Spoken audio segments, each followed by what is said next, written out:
Miyaria batoma, dairile kashikwali atunu abarakute con katekwash, lanka Higuayagua Taino asauka, manawa awa kaluku no onara. Oka urayamoka biadakabati, o uluku no landa tukada, kena da ewaki, kaidakuta kena ikiwabua, ahia oma tekinaba, Alexandra Aikhenvald, da ma tia kaudi kem. Abahianiwa tekina, kena halika tia kalihaki, wakia, oma wanautani Hiwatahia, Tarikawa bu tokowa daluku, ekinine busituha. To this computer. Good evening, everyone. Thank you all for being here. This is a great moment for me in particular because I am such a big fan of Dr. Alexandra Aikhenvald, and she's with us all the way from the other side of the world. So you guys know how much I speak about her, and you guys know her well as well. So tonight we're going to get to speak to her, ask her a few questions, and she's been so kind to do this for us. So without further ado, let me just read off a few things. Excuse me, because I know I'm going to butcher some of this, because these are like really big words. Okay, so Alexandra Y. Aikhenvald, PhD, D. Lit, FAHA, FQAAS, MAE, is Professional Research Fellow and Australian Laureate Fellow, Jawan Center, formerly Center for Indigenous Health Equity Research, Central Queensland University, Cairns, Queensland, Australia. She's also the Foundation Director of the Language and Culture Research Center, JCU, Consultant OED, South American Languages. Her close friends know her as Sasha. She speaks quite a few languages, some of which like Estonian, Hebrew, Portuguese, French, German, Tariana Arawak. She even speaks our language, Hiwatahia Taino Arawak, and two Papuan New Guinea languages of Tok Pisin and Manambo.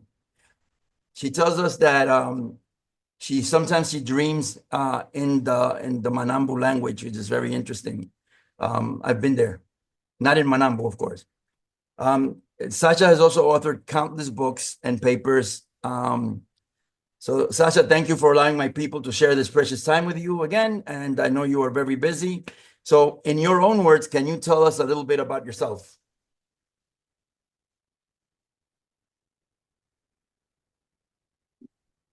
You have to unmute.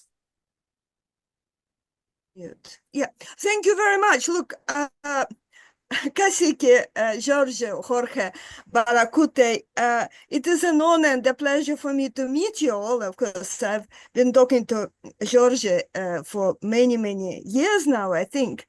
And what can I say other than what you have said?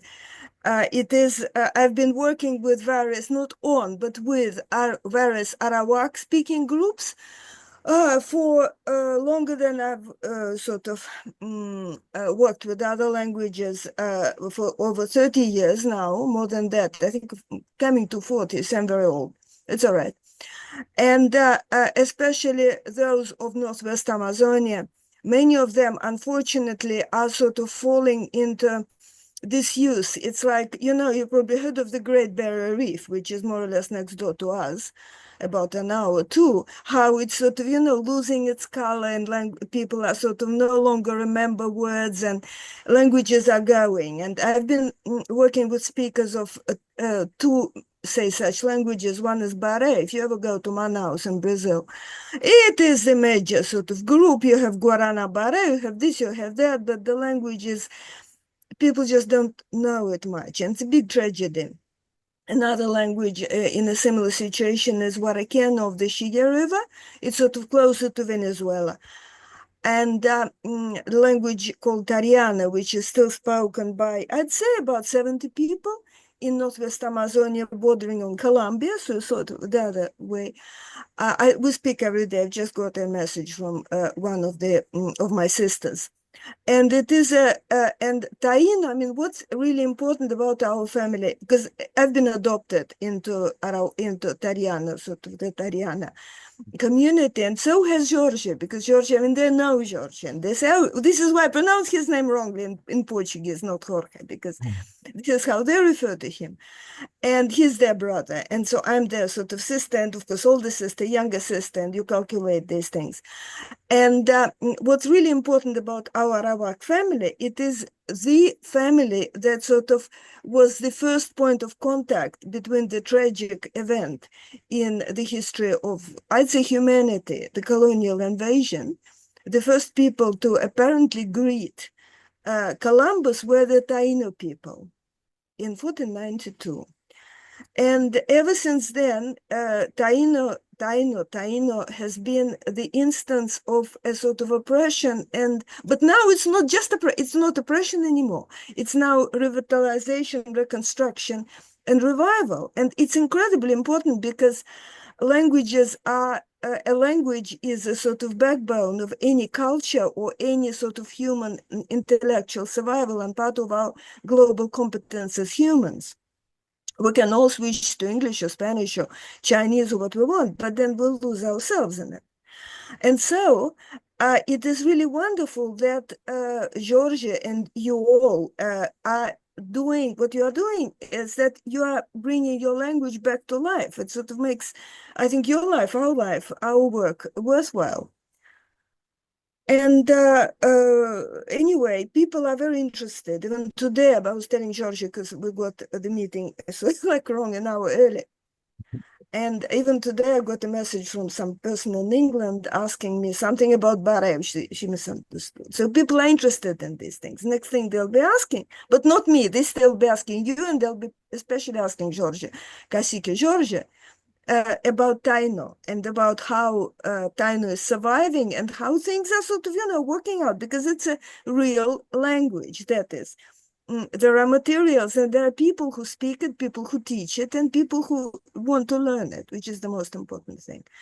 And I admire you because it is a sort of movement all over the world. Indigenous people try and put their languages kind of back together again if you want. But many of them, like in Australia, they're doing it.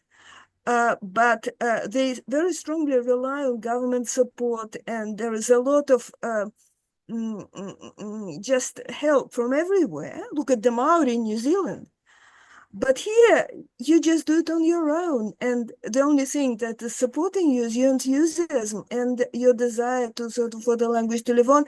And of course, this is what, if in as much as I can be of any assistance or advice or anything, then I'm here. So this is why I'm here. So Yeah.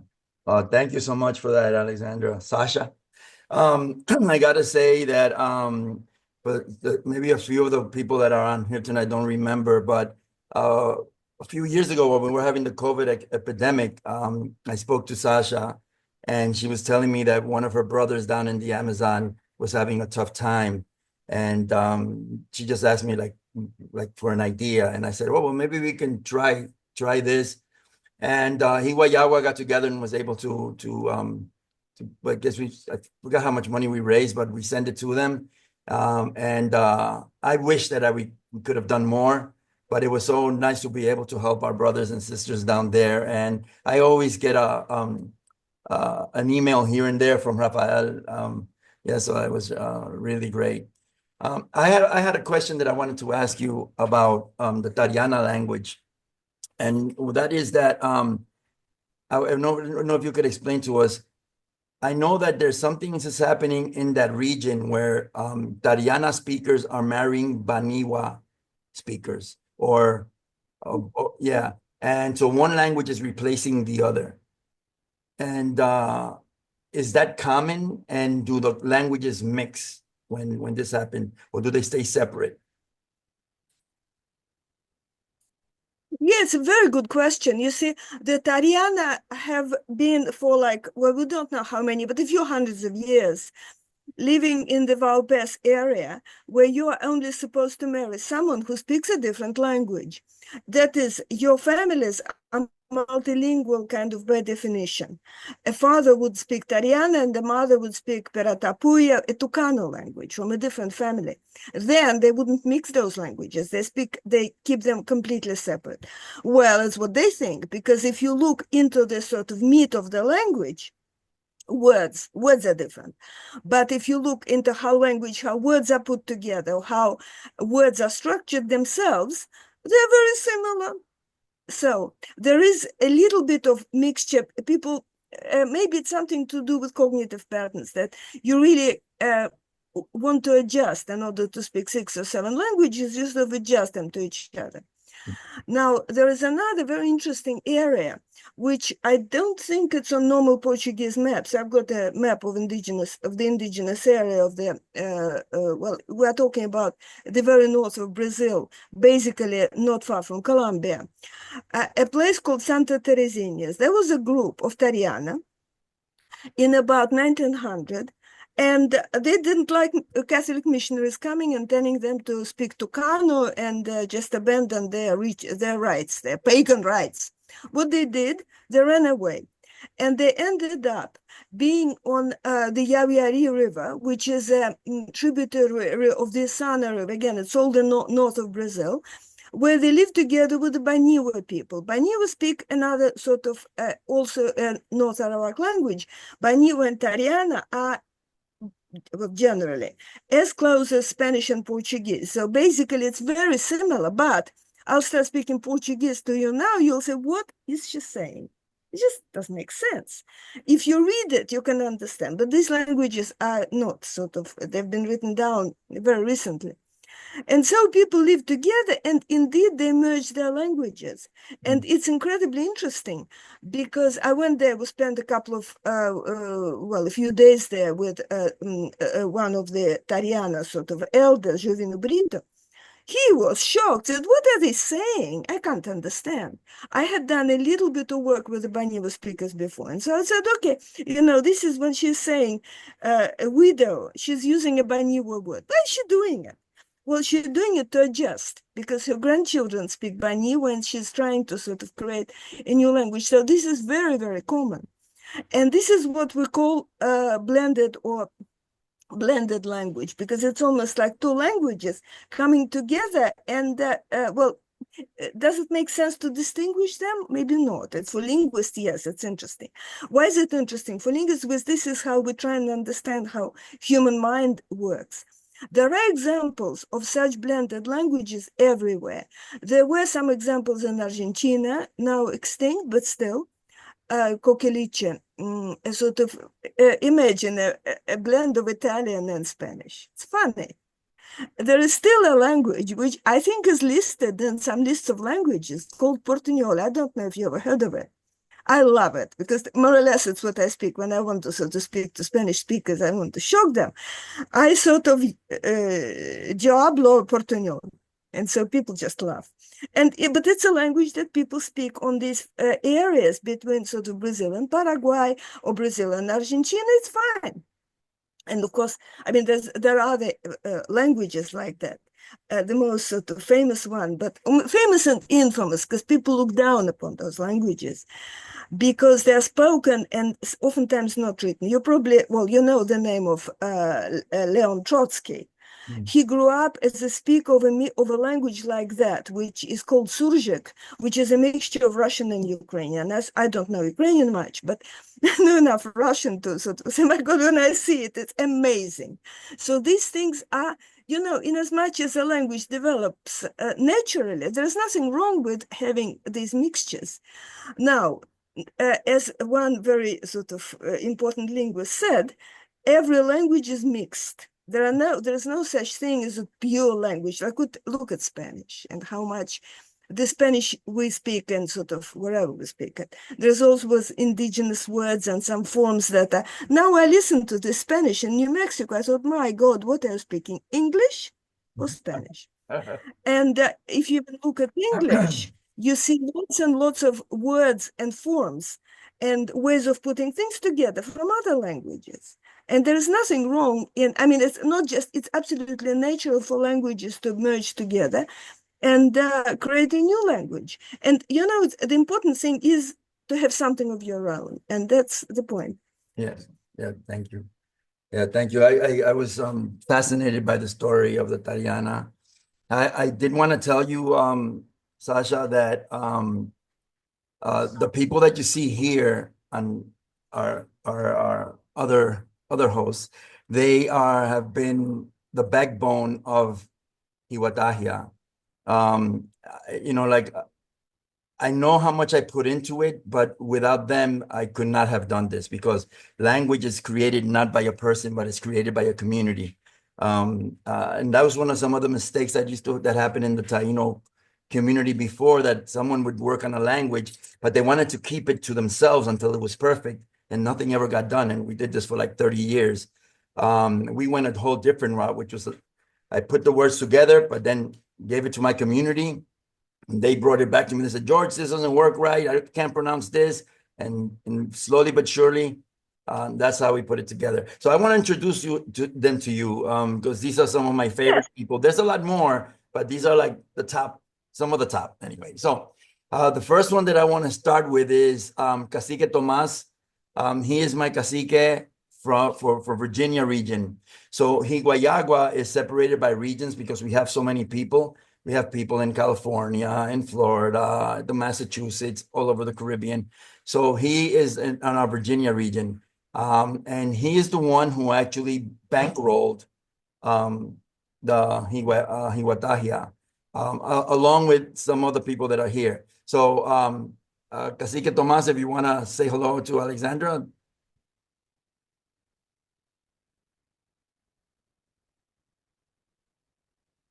Unmute yourself, baby.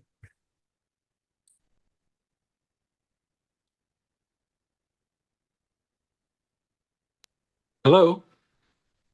Right. Can you hear me now? Yes. Yes. Hello, everybody. It's been a while. I haven't seen any of you.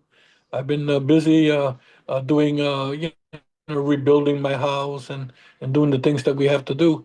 But yes, I thank you for being here and for sharing your information with us. And we look forward to continuing this relationship. It's very important that we see that it's just not us. Okay, there's so many others out here that join us, that make it possible. Although he said that I financed it, more than one person financed this. I only gave him $5. He did the best he could with $5. that. But it was important. Like I wasn't able to contribute to the language in terms of speaking it or writing it, but I was able to afford the financing. So that's my part. And then and it goes on. There's more of us. Thank you, Cacique. And now I want to introduce you to my cacique from the New York region, Cacique Running Cloud.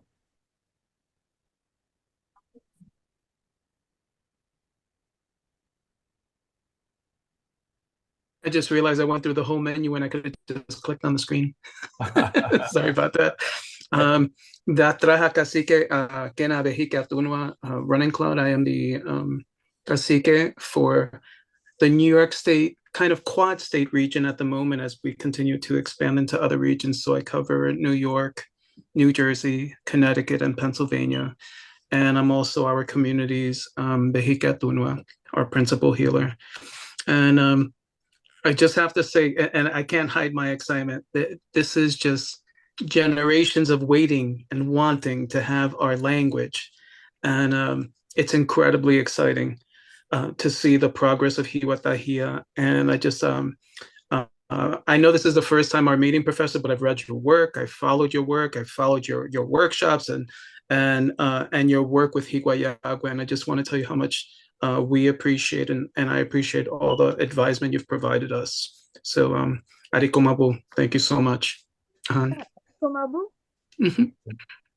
Next, I want to introduce you to Mexican Nelson Calmarish. Now, Nelson is not from Higuayagua. He's from another tribe. He's from a sister tribe. And I'll let him explain who they are. But he is also helped finance our dictionary. And he's also one of my two best instructors. I mean, the other one is Ra that you already met. But Nelson, please talk to her about yourself. Miyari Sashi Dairi Lake Kamarish. My name is Kamarish. Yes, I'm a member of my CT, Higuayagua Taino, which is my cacique is in Brooklyn, Roman Warwarish. I've been, I guess, a friend and supporter of Higuayagua for many, many years. I've done a lot of work with them, drumming for them, and then, of course, the language projects for the last few years. So it's an honor to be here. And I definitely have a question for you later on. Okay, so next I want to introduce you to our Tequina. He is the webmaster, and he's the one who created the app that translates from Hiwatahia to English and vice versa. And Tequina, take it away. Can you hear me now? Yep. Here's me. Hello. Hi. Miali Kasakunda. Thank you for meeting us. Tatraha Tequina Kule. I'm the cacique for Canada, the second largest country in the world. Whoop, whoop. There's only three of us up here, so don't be excited. I might have the largest landmass, but you know, there's literally only three of us out here. But that doesn't matter. What matters is that thanks to things like the internet and whatnot, we're able to find ourselves and come together in a unique fashion because of the diaspora that occurred, especially amongst our people, numerous diasporas, I guess you could say, that caused us to be scattered throughout the entire planet. So you know what? We made the whole planet our home. That's fine. This is our tribe. We're one giant planet full of Tainos. So when people ask where we're from, we just say, point any direction. It doesn't matter. But you know, our background was that way anyway. That's our history of who we were. We came from one area. We traveled island to island. We moved around. We spread ourselves out. And for me, the story of what is his name? The first war chief. See, it just fell on my brain. Sorry, I got brain mush. The one who fought back and they burned him alive. What was his name? Atway. Hathaway. Yeah, Hathaway. His story fascinated me for a unique reason that's had a lot to do with my linguistics programming and all the rest that I did, in which he, as he was being burned alive and had this conversation with this priest about, giving up who he was as spiritually and as a person to become Christian. Would he do that and go to heaven? And then he said this whole thing about how he'd rather go to hell than be with these type of people. He's speaking, of course, of the Spaniards and whatnot. But we all know that story as Taino people. A lot of caciques know this story. We teach it as well. But the thing that fascinated me was the capacity to speak and communicate with a group of people who, if in 1492, the first one to arrive there spoke Portuguese, Dutch, Spanish, all these different languages. And he had to be able to figure out which language he was speaking to them with, to an individual, which they all spoke different languages, speak with him on something as complex as spirituality while being burned alive. And he had only met these people just a short while ago. So for me, the idea of what we lost and our capacity to be able to learn languages almost instantaneously under high duress, to me, that's the biggest saddest story that we often miss out on. So for me, when I first met up with Cassidy George and whatnot, my computer skills were varied and whatnot. But basically, I started working on the app because I wanted to be able to cheat. and basically, like to be able to quickly and easily look up words, because we were first everyone was doing the same thing. I was watching the videos of the live chats and everyone's opening the book. They're like, oh yeah, I want to say thank you. Hold on, I gotta flip through the book and I gotta find the T's, and then I got the T, the thank, and the thank at a comma, and let me find the U, let me find the U, let me find, and this was going on for every single meeting. And I was like, Google Translate exists. But then we battled against Google. We battled against Yahoo. We battled against all these translation companies out there that wanted control of the language, they wanted to take it from us, and copyright it and all this, that, and the other, which we didn't want. So instead of us having $1 billion company that like Google has with 1,000 employees that all sat down and worked on all these translation programs, we have me, and I just took every shortcut I could find on the internet. I cheated every way that's possible, and slammed it out in, how long was that? Kasike, it was like what, 2 months? We went from give me the words to okay, I can do this. Yeah, yeah.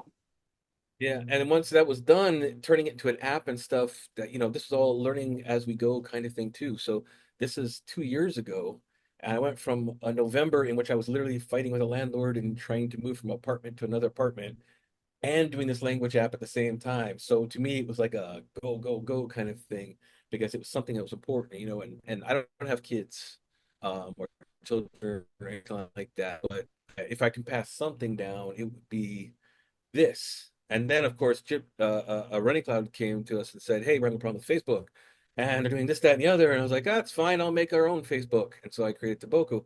So now we have our own. As it turns out, one of the very first indigenous uh, social networks that exists, which currently is just for us, but we're planning on spreading it out and adding more and more people to it, from other tribes. We actually have 3 people who are not from our tribe who are on it as well. Working on the language app to be done in other native languages as well, because now we have a pattern of how we can create all these words. So like when he said, "Hey, can we do this in Spanish? It's going to take us forever to do that in Spanish," blah, blah. And I just did the whole entire thing. And as he was talking, I went click, click, click, boom, done. Now it's in Spanish too. And he's like, "Wait, what?" I said, "So now we have a Spanish to Taino translator as well."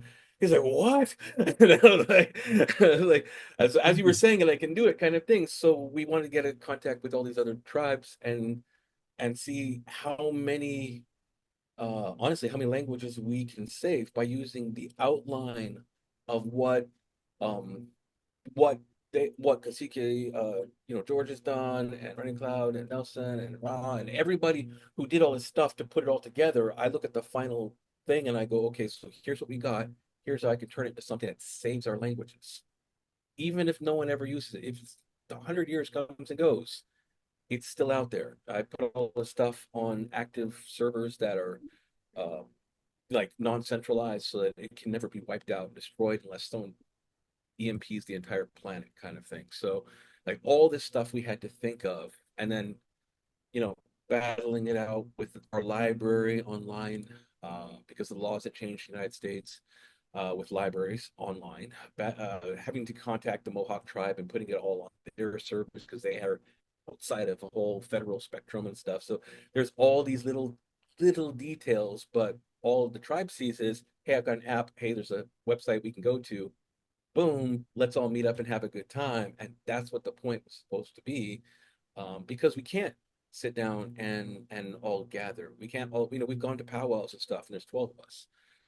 But you look on our Facebook page and there's hundreds of us. So, or, thousands. And there's no other place for us to meet but the internet. So everything has to be done digitally. So we've accepted that reality as well with Raw teaching, the courses online, doing it digitally, with these group meetups, this podcast, everything has to be done digitally because we're, I'm in Northern Canada.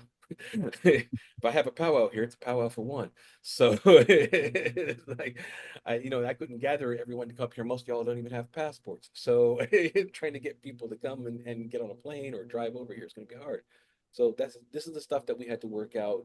So it, like George was just saying a moment ago, like it looks like you just see a book or you see this, that, and the other, but what happens in the background, all that work, the effort, the stuff, the little 10,000 little details is what made this possible. And I'm hoping that with your help, we can take it to that next level of understanding how to be able to make it easier for the kids to learn. Because the rule of thumb, as we all know, is you give it to the kids and they'll run with it.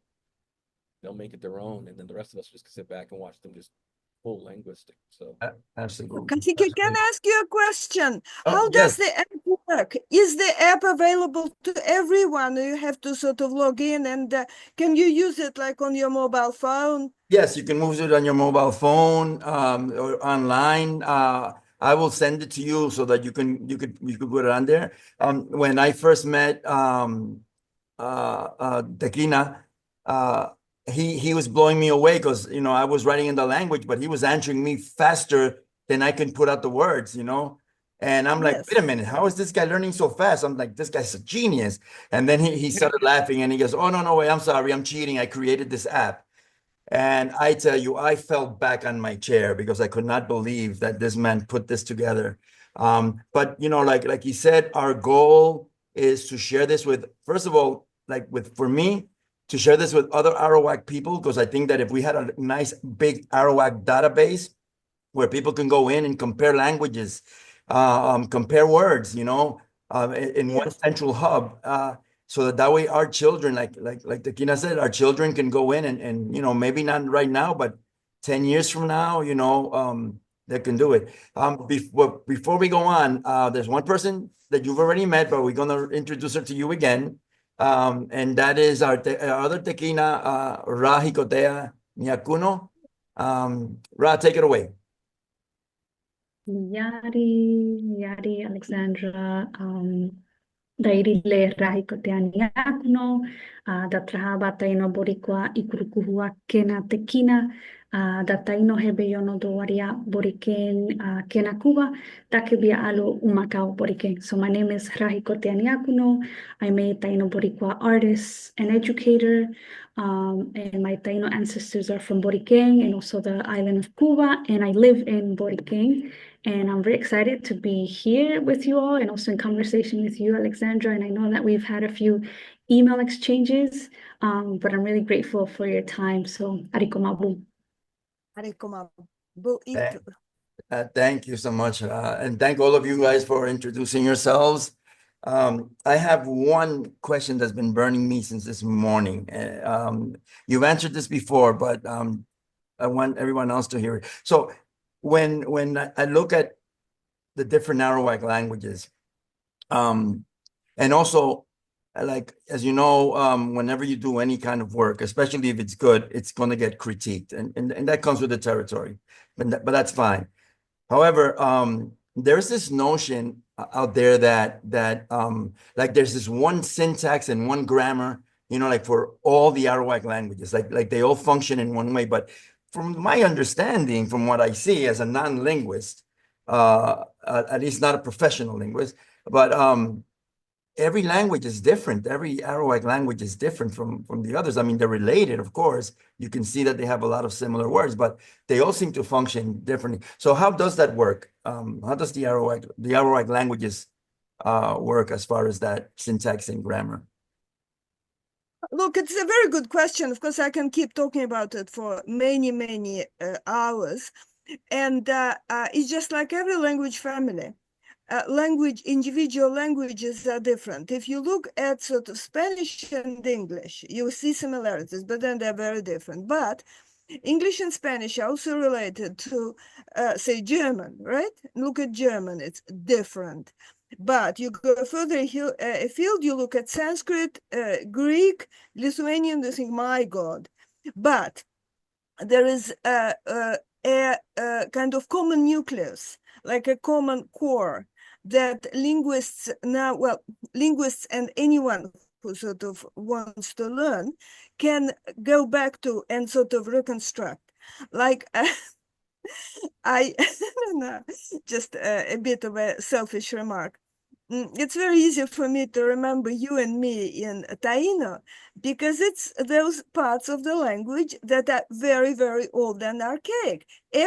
How do you know? I suppose, well, I was teaching a course in Amazonian languages in Colorado at some point. Said, well, how do you recognize an Arawak language? Then by sort of how you say you singular, tú, like in Spanish. You say either pi or bu, so you have something to do with your lips, right? And how do you say I or me you say now, nu, or you say da. So there are two groups of Arawak, da Arawak or da Arawak Taino, and many of the others which are nu or na Arawak. And this division goes back, believe it or not, to about, I'd say, 1860s, when Carl von Martius established this as a sort of hypothesis. He was right. His grave is in Munich, and I've never been there, but I want to go there. And so languages really have a lot of differences because it is the biggest family in South America, and also because languages change and languages not just mix with others, but sometimes they absorb other tribes. I've been talking recently to a absolutely remarkable, she's a missionary, which is remarkable, Diana Green, who dedicated her life to another Arawak language, Palikur, spoken in between sort of French Guiana and the state of Amapá in Brazil. And Palikur is just absolutely mad how complicated it is, but also how different it is from, say, Tariana or Baniwa or Taino, as what we know, or other languages which we know sort of Tao, Darawak, like Wayunaiki or Guajiro. Crazy. And I said, Diana, why? Why is it so difficult? Why? Every Arawak language has two genders, masculine and feminine. You have three. And also other things as well. You can't just say my child, me, child. You have to say my offspring child. Why? She said, well, I don't really know, but people tell us that there were 8 groups that came together, whatever they spoke. And so all these languages sort of merged into one. And of course, it creates a very difficult sort of situation, but also very interesting because you uncover things that make sense in one language don't make sense in another language. I'll give you my favorite example. In Tariana, which I battle with all the time, you have this category which is known as evidentiality. It's like when you absolutely have to not say how you know things. And so whether you saw it or you heard it or you inferred it or somebody told you, it's extremely easy because like my sister sends me a message by WhatsApp and she says, well, my brother reported has gone back to Yawarete, which is where some of them live. Okay, reported means that he's probably talking to her, not face-to-face, but on the phone. And on it goes. Like that. These are not the categories that you have in Waianaiki. It just so happens. And maybe not in Taino, we don't know. But it just depends on how you sort of want to phrase and frame the language. And so indeed, Arawak languages have a core, and you can sort of feel it. It's amazing, actually. But I'll just give you another example. It was really nice how this morning when we came in, I came in early for some reason. Georgie gave me an example of a place named Bani, which is much water. Ba is much and ni is water. You know what? Ni is a form that you find in almost because maybe I hadn't looked at all, but like 99% Arawak languages will have ni or uni for water. And it's not just water, it's a river, it's a water in your cup, and any kind of waterway. So it just gives you this sort of feeling that it's one family, but split all over the place, just like one human race. We're all sort of humans, global competence, but we have all this stuff in common. And it's fascinating how sort of to look at what languages actually do with what they have at hand. So. Yes. I want to take this moment just to share with my people here.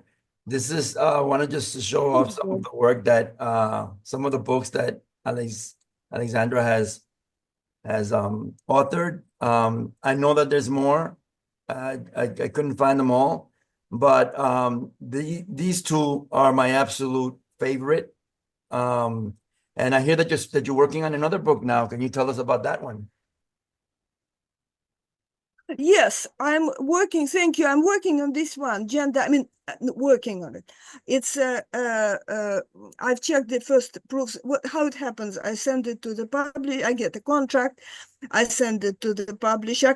I get no money from it. Almost nothing. I mean, royalties, whichever few royalties we get, I send them to the Tariana people.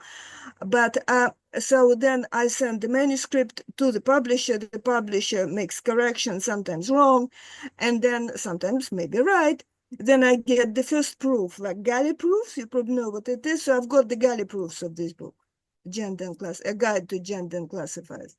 And then they make new mistakes, or maybe I make new mistakes, and they send me a second proof. I'm now waiting with bated breath for second proofs in January. It's a book about two things. One is gender. It's like in English, you have sort of he, she, and it. In most Arawak languages, you have just two, sort of he and she, or non-he and non-she. In some languages, as in Palikul, you have three. You also have an it to it. And that's very interesting, sort of how people manipulate these genders. And also you have classifiers. So I'm not quite sure whether Taino had them, maybe not, because the Arawak languages don't seem to have them. It's when you have, for every noun, you have to tell what shape it is. And you have a little part which attaches itself to the number word or to the verb or to another noun to say if it's round. So I like this picture because it has something round, or if it's long, or if it's rectangular. It's a feature of Southeast Asian languages. Also some very few languages in Africa, only one language in Australia, but across South America, Tariana just thrives on them. And so that's what the book is about. And it has a lot of South American languages in. I think it mentions Taino as well, simply because gender is just absolutely prominent and it shapes the world of speakers. Just look at Hiwatahia, how she specified her social or social gender with a whole lot of words. It's just wonderful how Taino appears there as well. So we should all do the same. Yeah, that's what it's about. Yeah. Does anybody have any question for Alexandra? Yes, I do. Okay. Nelson first, Gypsy second. He beat you to the punch. So my question is, as one of the instructors of the language and someone who admits has a little bit of an OCD tendency, so I kind of like order and rules to follow. I'm looking for guidance on syllable accents. I know like Spanish has some rules on which syllable gets the accent, and I'm wondering if the Arawak languages tend to follow any sort of rules for that. So even like I used to say Hiwatahia for a long time, and now it's Hiwatahia. I changed the accent listening to Cacique. So I'd like to, that's my question in terms of does Arawak languages follow a certain rule for accents? Yeah, look, it's a fantastic question, of course. Basically, one can say that Arawak languages vary a lot. If you look, for instance, at a language like Baniwa that I've just mentioned, you have not only an accent, you have some tone. So if there is a lovely animal called capybara, beautiful, and they call it ketu. So if you say ketu, people say, what? Ketu. So the accent goes up. And there is another language in the south, very tragic, it's just terrible, what's happening to it, called Tariana, where you do have tones. So then on top of accents, you have some sort of, almost like in Chinese. But with regard to a place as to where you put accents, in most languages, you put this accent is just a normal, like in English or in Spanish, accent of strength. And I would suggest that it's more or less it's what you're doing. You have it on the penultimate syllable, unless you have a long vowel. If you have a long vowel, then the long vowel will attract it. So, like in Tariana, you would say any, you wouldn't say any. And you would say eninipe, not eninipe. So that's a rule of thumb. But sometimes you have more than one accent. Sometimes if it's a very long word, because Arawak languages are known for their people call it polysynthetic structure, very long words. Then you have an additional accent, maybe on another part. So you count like maybe 2 syllables to the left. So look, what you are doing, I think, is absolutely sort of in agreement with that, with what we understand is a common Arawak pattern. Again, there are differences. Thank you. Penultimate is the next to the left, Yeah, next to the last right, syllable. Yeah. Hiwatahia, yeah. Hiwatahia, yeah. But again, it also is the ease of pronunciation, because sometimes words are very long. And so then,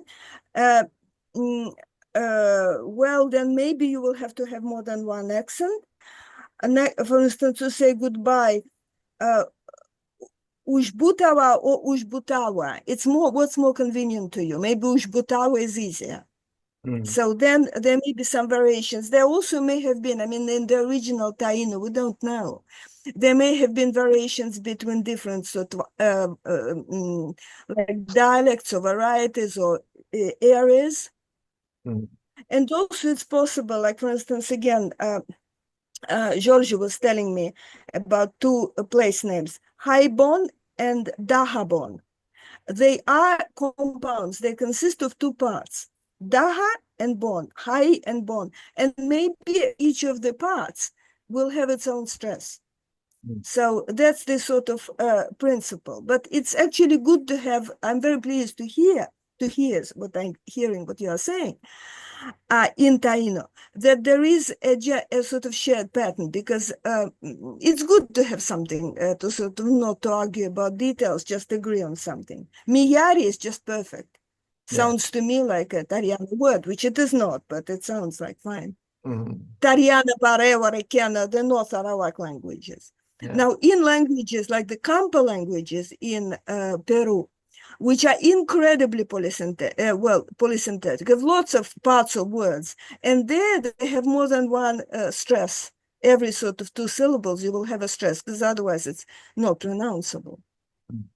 I deliberately made Hiwatahia to be polysynthetic because I just noticed that even in the way we speak Spanish here, we tend to string words together naturally, one of the examples that I always make is like, you can say, for example, in Spanish, ¿Cómo está, hermano? ¿Está todo bien? Or I can say, ¿Qué lo que manita todo?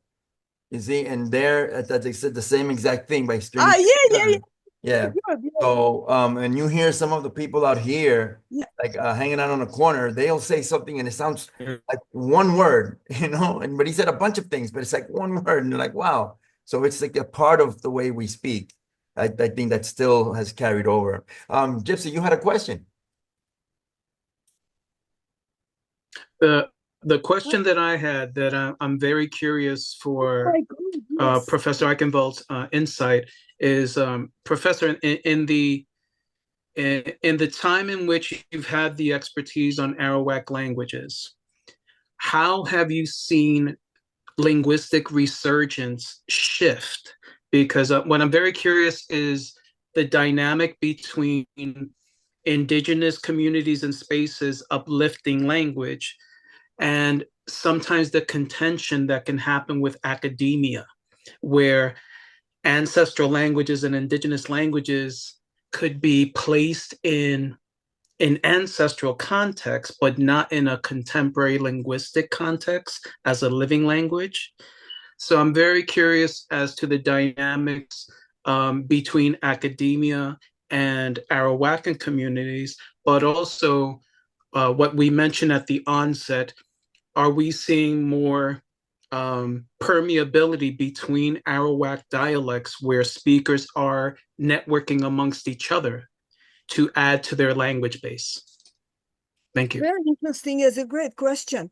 Look, over the past, 30 plus years that I've been working with different speakers of Arawak languages, mostly in Brazil, but also in Colombia, because I have lots of contacts there, and Peru especially, because again I had students and junior research fellows working there. I have noticed a real resurgence in the desire to use the languages, to sort of, people understand that languages are going, so let's use them, let's revive them, let's document them. Well, how it happens, of course, depends on the area, because sometimes you have one group overpowering another, so there are conflicts between groups, and some languages are sort of accepted, others varieties, others are not. But generally, there is a huge resurgence in just people consciousness about how languages should be kept alive all over Brazil. I think probably, I wouldn't know about Venezuela, because Venezuela is a difficult place, but all over Peru as well. I think in Colombia, in Argentina, definitely. In other languages areas where Arawak languages used to be spoken, like Paraguay, well, no, as far as I know. But the point is that there is a general sort of like a movement led by indigenous communities and taken up by academia to make sure languages live. And hence, UNESCO has declared a whole decade of indigenous languages. Now, there are various things there which I could tell you when I can tell you now, I can tell you later, which are a little bit strange. Well, so there was a particular committee at UNESCO called Atlas of the World's Languages. I had to step down because it was just not in agreement with what I think indigenous communities wanted, because there were, there are lots of communication, and it was dictated by some sort of people in Paris. Why? But still, so there are some friction and some tensions, but no matter what they are, there is this general sort of like a movement to make sure languages live. And in terms of permutability and interaction, I would say we sort of work on it. And of course, there is a lot of academia is a complicated place. Every place in the world is complicated. And there are many people in academia who think they know when they don't. And they try and impose things, and then the communities don't like it, or there is some disconnect. But nevertheless, generally, it's really quite good. It's wonderful that you arrive, for instance, in a place like San Gabriel da Cachoeira, which is a colonial town known as São José do Rio Negro, one of the oldest sort of fortresses, no fortress now, in the upper Amazonas. When I first arrived in 1991, they talked about, these indigenous dialects and whatever, they're all these dirty people. Now, people are empowered. People, you get into, there are some taxes, which don't go anywhere until you have about 5 or 6 sort of people there. And you get into the taxi, and I get into this taxi, Juvino and I speak Tariana, next door to me, next people sitting next to me speak Baniwa, people next to us on the back seat or front seat speak Tucano, and the driver is from Ceará, from a different Brazilian state, and he speaks Portuguese. So all of a sudden, this multilingualism and it comes alive. People are proud. Once people are proud, look, there is future. But look, there are problems, and there are problems even, well, in San Gabriel da Cachoeira, there's one group I didn't mention to you. They are not Arawak. They're known as sort of culturally as Maku, and people sort of still look down upon them. There will be that. There will be sort of internal racism. But the point is that things are changing. We now can say that language is included in global competence. And if we want to be humans, we need to adjust to what the communities, the indigenous people, what you want. And we as sort of linguists and as also as community members, we work together. Now, one thing I wanted to say, I think Akayawana hasn't introduced himself. Oh, And Akayawana had a question, which is absolutely remarkable. Was there social norm of communication in Arawak language for men and women and elders? And yes, there was a in many languages, you have sort of male and female varieties. Let's see. I had another book which sort of talks about this as well, how gender shapes the world. Wow. And men, it's like in Japanese, men speak differently and women speak differently. So you don't have to look at, to like, for instance, you wouldn't have to look at Ra's pronouns. You would just know that she's a ta because of the way she would be speaking. And there was a particular variety which was very, very, I mean, lots of people wrote about it. We know a lot about it. It became probably, well, it sort of fell into disuse, but you can still see it in a language called Island Caribou. You can call it Garifuna, Black Carib, which is also Arawak, so it's very close. It's in the same sort of mob and the same subgroup as Taino, whereby women would just use different words and different like words for I and you from men. And that was a result of a historical development. In many languages, you indeed have different social norms. Like a man would speak, well, male-oriented societies, I'm sorry, right, but they are, many of them. Not all. Men would speak more assertively and women will have sort of hedging. Like, for instance, the way Juveno Brito talks to me, he says, well, I'm saying this. The way Olivia Brito talks to me, she never uses that, unless she really wants to make a point. And these, what we call like language etiquette, it's a little bit different for every group because, again, these things change depending on who your neighbors are, who you have to talk to. But it's a most incredibly interesting way of looking at language. And also, of course, speaking to elders. It's and the way elders speak and how you have different archaic sort of forms and different words. It is a whole sort of, how can I say it? As we say in Portuguese, another outros 500, another 500 something or other years, and the whole new kettle of fish. But it's a very, very interesting, and I wonder if you ever find anything like that in Taino, that would be great, because that will connect Taino with the island Caribbean, Garifuna, and all these sort of historical things that historical phenomena. Some people say it's no longer used, but it is, because you can find it in modern Garifuna. Just, I suppose, if I don't know if it's dangerous or not, go to Nicaragua and Belize, and the language is still spoken quite well. But of course, young people seem to be losing it, and then need language enthusiasts like you, like all of us, to make sure that it doesn't go. Yeah, but now it's over to Akayawana, because Akayawana hasn't introduced. I want to apologize to Juan. It's just that when he gets on these meetings, you only see the top of his skull. You know, now he's showing some of his face, but most of the time. And my fault. Anyway, Akayawana, please introduce yourself. We'll never see the top of his head. Yeah. Miyari, Datraha Akayawana del Valle. I've been here in this group for quite a while. I've had the honor of meeting George in one of the, what was it, the Taino Awards? And everybody that's here, we've participated in powwows and participations and all that. I appreciate all the stuff that you've done by helping George, and the book, and through George I was able to get the language of the Amazon. I mean, just going to George's house and looking at all his books, I would jog down all the stuff and then go on eBay and buy the stuff. So that's how I've been able to have a substantial amount of books in my library.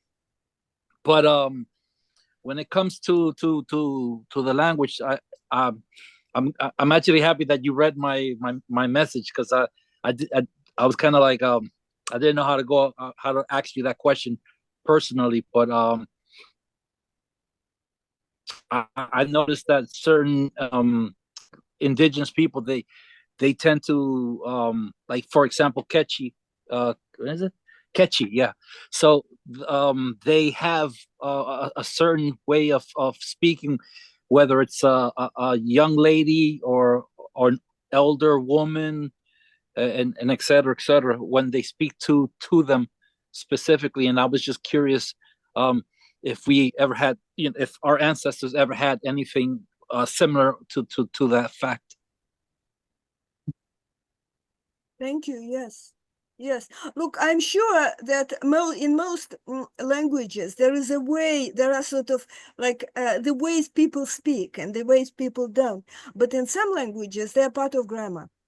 Like in Japanese, you have different words for I, depending on whether I'm a woman or whether it's a man speaking. And there were similar things in Island Carib, but we think it was the result of sort of Carib invasion. And so men continued speaking like a Carib language, and women were introducing or reintroducing the ancestral language. But there may have been many more things, and it's quite possible that some things will be discovered about Taino. And also just the way of phrasing your discourse, how a man would, or how an elder would start, and how a woman would start. It's quite sort of, but of course it's very painstaking. But Akawayana, thanks so much. It's really, really amazing. Where does your name come from? It has an Ana at the end. There was a particular book that when I was in Puerto Rico, I actually bought, and it had a list of all Tainos that from the aldea, and this one in particular, they converted him from Akayawana to Juan, so I kind of felt like that would be a good name for me. Yeah, no, it is. Because names, of course, are incredibly important, and in many Arawak groups, you have names have power, and like I may have told you this story.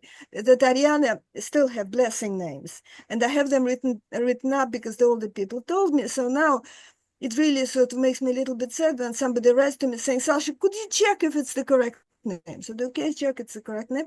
Oh, good, it's the correct name. So the page, the shall I call it shaman or a doctor, called this name, and it worked. So a person got better because it was the right name.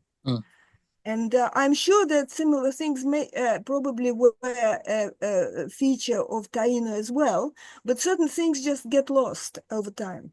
But you never know, you may revive them. I mean, that's the whole point of reconstituting the language and the culture and making things, sort of important and relevant. Yeah, I personally believe that that once actual linguists get to work on the remnants, that there's more there. But one of the theories that I have, just based on the distance, for example, the distance between the western side of Cuba to the eastern side of Puerto Rico, it's like 771 miles. If you outstretch that same distance in South America between, let's say, Venezuela and Guyana, the amount of languages and dialects vary so much within that region. So I find it so hard to believe that there was only one Taino dialect in all of the islands. Because totally, you are so right. You are so right. There must have been more, but of course, the degree of loss is totally immense. You look at Brazil, and there is this northeastern area, which is the poorest. It's exactly where Pedro Alvaro Cabral alighted in 1500. You know what happened next? Well, you can imagine. So most people were just eliminated. They were called tapuya, the sort of non-Tupi-Guarani sort of speakers. And there is only one very, very prominent language, Yate, in the state of Pernambuco. All the rest are kind of bits and pieces. Much, much less is known that you and other people know about Taino, simply because many people just killed indigenous people off before they asked any questions. And so you have there was a absolutely sort of wonderful classical Brazilian indigenous scholarship, Arion Rodrigues. He called it a linguistic desert, so vazio linguístico, like linguistic gaps. And what do you do? How do you sort of reconstitute it? Well, you do what you can get from the people when they remember a few names for a few plants, but it's just a sort of a gap. Same here in Australia, actually, in the south, where the invasion kind of started. Invasion started seriously with settlements, not when Captain Cook came to more or less where I'm now, to the Guguimid people in around Cooktown and got words like kangaroo. It's so great. Guguimid still spoken, it's wonderful. In the south, you have these linguistic deserts. What do you do? Of course, there are lots of laws, and we just don't know. Same for Taino, but we work with what we have.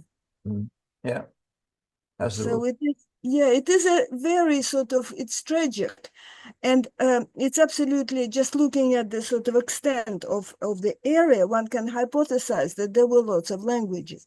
On the other hand, it is very interesting that depending on the sort of just the geography of the area, you may get fewer languages or more languages. If you look at New Guinea, which is the birthplace of diversity and everything, there are some areas where there's one language, I mean, with dialects and all, because it's sort of flat and just one language. But then you look at, well, Manambu, because Georgie mentioned it. It is an area full of swamps and mountains. And so you almost have a language every village. And they're different languages. Not only are they different languages, they keep themselves different. And so they become even more different. So, you know, you want to learn one, you have no one, so maybe I'll learn the second. You can't, it's hard. Yeah. That's what I'm doing now. So if I'm incoherent, it's because of those New Guinea languages right now. Yes. If I may interject slightly, I think it has a lot to do with, or the questions you guys are asking sounds a lot like when my wife asked me, how do you say buffalo in Taino? And I said, there has never been a buffalo on any Caribbean island ever. We don't have buffalo. So she, okay, so then how do you say wolf? I said, I could tell you big dog. She goes, how do you say? I started Great, yes, and I was yes. speaking with the Mohawk, and we were saying the same thing. Like I said, like, you would not know the Mohawk word for shark because there has never been a shark. We are landlocked. There's no sharks here. There's never been a shark. There's never need for a shark. When the Mohawk wants to say shark, they say shark. Right. They go and said, so like you said, we have to work with what we have, and sometimes you have to adapt because some Tainos on Cuba had some fruits and vegetables that you didn't have on Boricua, you know, and vice versa. So you wouldn't have a word for these things, and then the built around it comes from that as well, and it can separate like as simple as a fruit, you know, a gourd and stuff like that, which one place may have, another place might not. Right. So I see how, you know, that's why we have to work with what we have. Yeah. But also you can borrow a word Yeah. from whatever English or Spanish, or you can extend a word to cover like another animal or another something. I can give an example. You know, South American tapir, you know, this wonderful sort of beautiful with this huge nose, and you see them a lot in zoos. And some Arawak languages, when they were introduced, when cows were introduced, they would call them vaca. Others, well, you don't really want a Spanish or a Portuguese word. They would call them tapirs because they're big, they're meaty, and why not? So yeah, and so the Tariana go a bit further.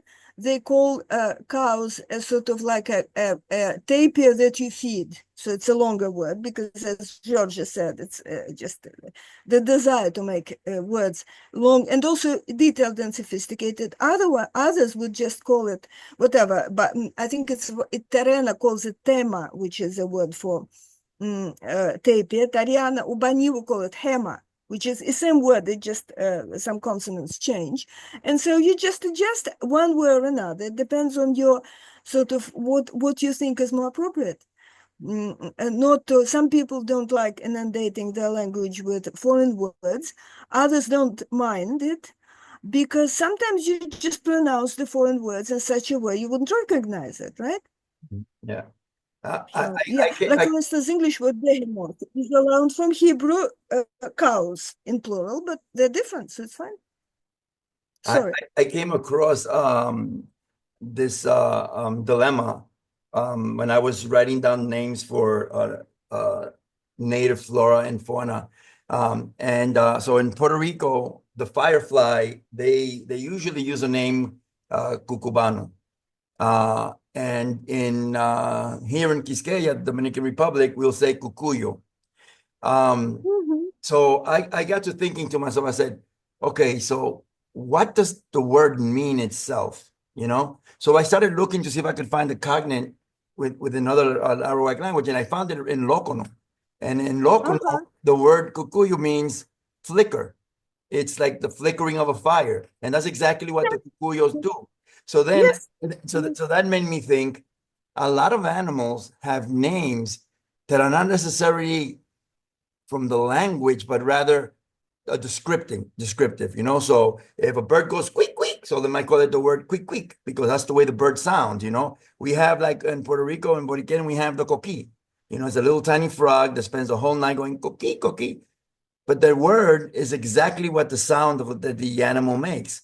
So a lot of words that are like that, I can see how you know, like when you try to break it down, you know, you can't get to the root of it. You can't figure out like where it comes from, but it's because a lot of these names are more descriptive than anything else. Yeah, so I put a list together that I've been working on for a while of a bunch of animals that I found that the names for them are, in fact, just by the sound that they make. Yeah. And you can do similar things even for for buffalo. We don't have buffaloes here. I don't know the sound it makes, but you can use a sort of word for a big animal for buffalo or something like that because it's in your hands. And for a shark, what is a shark? It's a sort of like a big fish or something. So big tooth fish. sort of, yeah. Or you can just use a word for tooth, which I think we have. I think Ra raised her hand. Yeah, Miyari. So just because we're on the topic of like, you know, this idea of letting languages be influenced and letting them be flexible and evolve. And so I wanted to jump in because this was going to be related to my question, right? About, well, first, I just want to say, Alexandra, that thanks to Cacique who put us on to some of your work, I was able to read I Saw the Dog, and also I actually keep it here, Languages of Amazon. I keep it here on my work desk next to my Hiwatahia dictionary and all that stuff. But anyways, I'll give you a little bit of a prefix before I ask my question. I've had the opportunity to study a little bit of Potawatomi, Yucatec Maya, Hindi, Bengali, now currently Swahili and Arabic, which is convenient because, you know, Arabic has influenced Swahili so much. And so what I've learned through, and also, you know, I speak English, I speak Spanish, and I teach Hiwatahia Taino. And so through all of this, I've learned that there's just no way for languages not to influence each other and for communities to influence each other and to evolve, right? But there is an ideology, right, that exists, unfortunately, of linguistic purism, which you alluded to in the beginning, and it is just that. It's just a myth. It's just an ideology. It's not something that exists because we're living together on this earth, and we're constantly influencing each other, whether we're aware of it or not. And so my question was going to be something along the lines of like, I know that it's impossible to swim against the current and say, no, there's a pure language. I know that that's not real. But for people who are really stuck on that ideology, I know that what are things that we could bring to the table about how that's actually harmful to the growth or the evolution of a language, and then what are also the benefits of being able to be flexible and go with the flow with just naturally how languages evolve. And I don't know if that made sense, but I hope it did. Yes. Perfect. Yeah. Right, so you're absolutely right. It is a big issue because very often this linguistic purism is hindering minority languages in their survival. There was a linguist in Chicago, Eric Hemp, fantastic genius. He wrote millions of papers. He wrote also a paper about 2 dialects of Albanian in Europe. And one dialect was incredibly purist. And the other one was just all right. Alone from Romanian, all right. Macedonian, all right. And you guess what? The one that was purist was sort of dying, really dying quicker than the other one. So in a way, sort of being a little bit, well, as open to going with the flow is beneficial for language survival. On the other hand, of course, people want to sort of be assertive and say, well, this is our own and we don't want all these foreign influences. So you really have to strike a balance. Like if you look at, well, I don't know, but the most sort of obvious example that comes to my mind, the Serbian and Croatian, they were in one country. Now they're different countries. They have to absolutely use different words for the same thing. But then they're big languages. They're not endangered. And they're sort of, they'll survive no matter what words you use. For minority languages, it is really good to be able to strike this balance, not to totally reject all the loans and replace them with your own words. I don't know if you probably learn German as well, which is good fun in many ways. But look, why don't they call television television? They call it Fernseher. It's because there was a policy when, look, we're Germans, we will own the world, and you'll see they still will probably. And we have to have words of our own. Okay, so you have to yield a little bit to those purists, not to sort of discard them completely, because otherwise there'll be a war, and one doesn't want wars or factions. It's just to make sure that people use what they're comfortable with and what they sort of what they survive with and what they accept. And the more, of course, it's good because you are right. It's wonderful that you know all these languages, so you are exposed to linguistic diversity. You are globally competent. We find many people who are, well, say, look at France, who are very limited. And so I'll say, how come you use this word? It's English, it's not French. Well, we use it because what do? It's just easier to say living for living room than to sort of invent something new to say.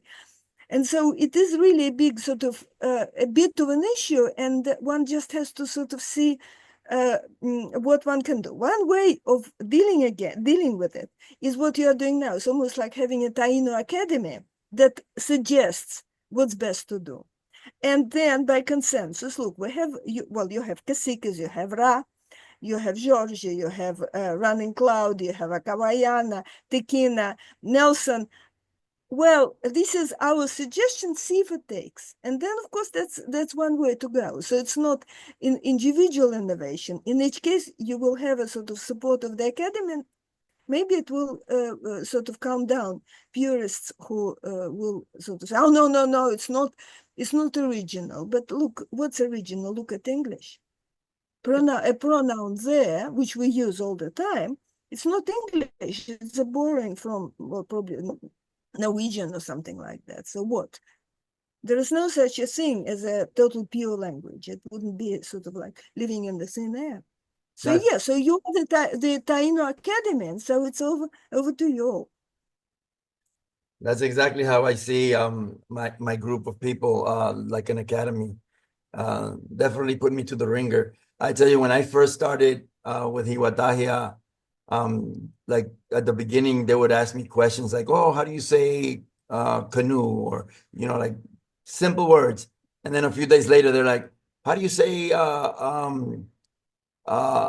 establishment? And so I had to give them words that they wanted. I wanted to keep it a little simpler.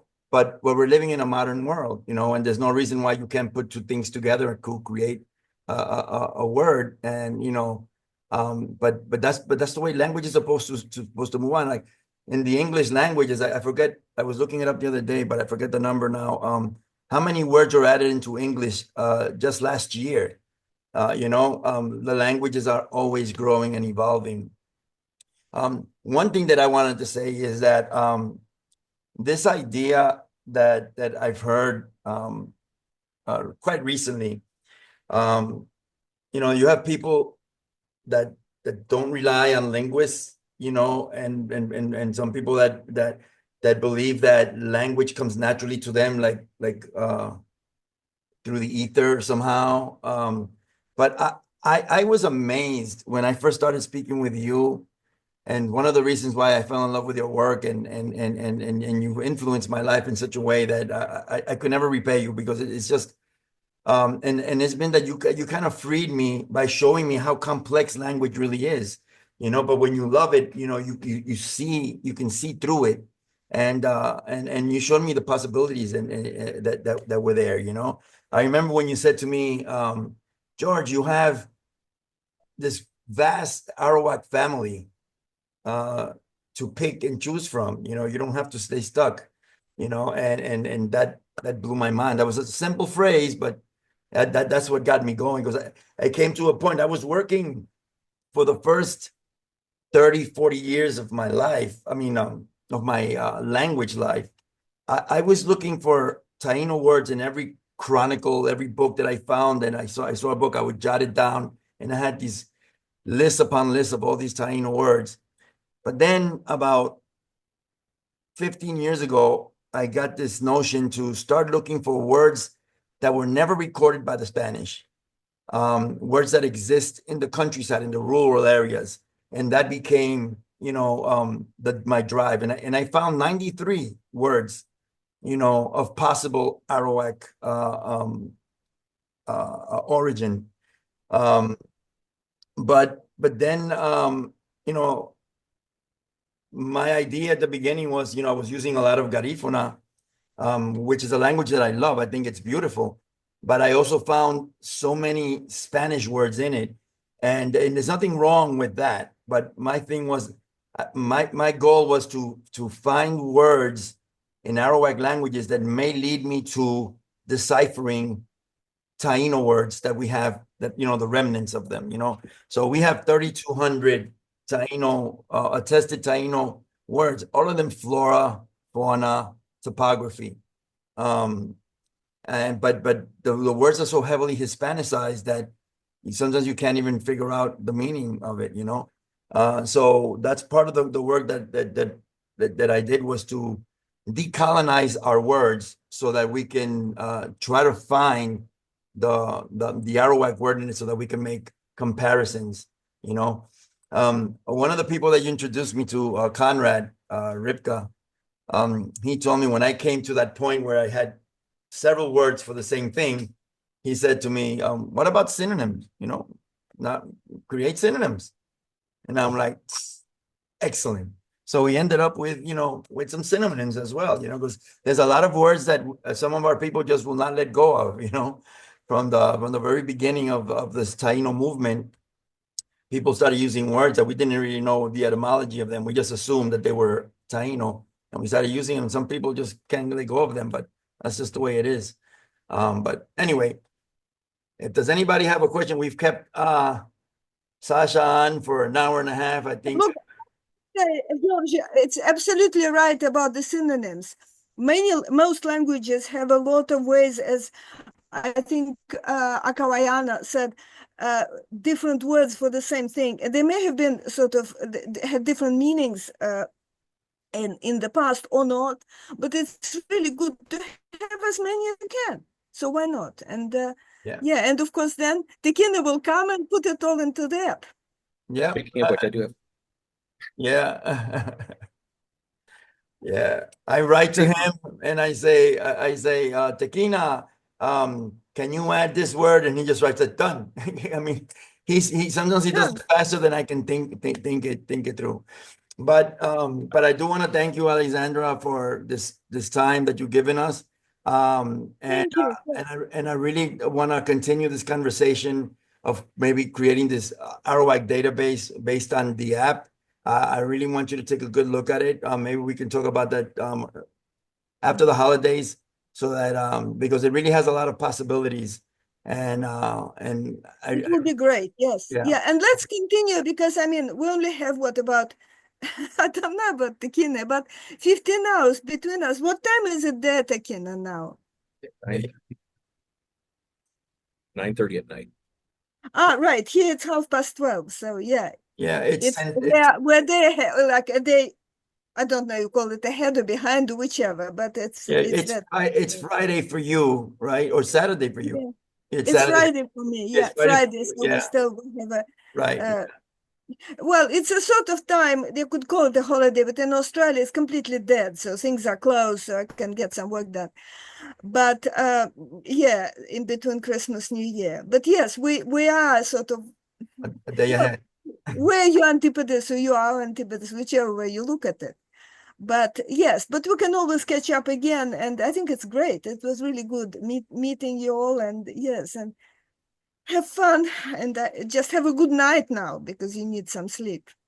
Thank you so much. Again, thank you so much for everything, and we will be in touch. Shibutawa. Harikoma bu. Harikomabu. Harikoma bu. Usaka sakoda. Usaka sakota. Great. Okay, good night, everyone. Good night. Night, night.